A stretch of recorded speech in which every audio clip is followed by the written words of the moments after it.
বৌমা শুনো, তোমার সাথে আমার একটা কথা বলার আছে। আমার ছেলে তো কিছু করে না, তোমার বাপকে বইলো লাখখানিক টাকা দিতে যেন কিছু করতে পারে। আম্মা, আমার আব্বু অনুষ্ঠানের সময় ঋণ করে অনেক কিছু দিয়েছিল, সে টাকা এখনো শোধ করতে পারেনি। অনেক কিছু আবার কি দিয়েছিল, দিছে তো কয়েকটা ফার্নিচার। ছেলে মেয়ের জন্য বাপ মা কি না করে। টাকা নেই বললে হবে, অন্য কোথাও থেকে ম্যানেজ করে দেখ, পরে আস্তে আস্তে শোধ করে দিবে। আমার ছেলেটারও কপাল, এমন একটা শ্বশুর বাড়ি পাইছে। এই বউ শোনো, সকাল 7টার আগে নাস্তা বানানোর চেষ্টা করবা। তোমার ননদের পেটে বাচ্চা তো, তার সকাল সকাল খিদা লাগে। আর শোনো, সকালে গ্যাসের চুলা ধরানোর দরকার নাই, বাইরে মাটির চুলায় রান্না করবা। সব থাকতে গ্যাস নষ্ট করা যাবে না।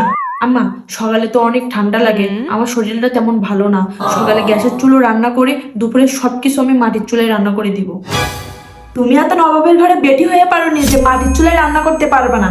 গ্যাস কি তোমার বাপে পাঠায়? নবাবি করতে গেলে তো বাপের বাড়ি থেকে কিছু আনা লাগে নাকি? জামাইরে কিছু টাকা দিয়ে সাহায্য করার যার ক্ষমতা নেই, তার মেয়ে আসছে নবাবি করতে। নবাব জাতি কোথাকার।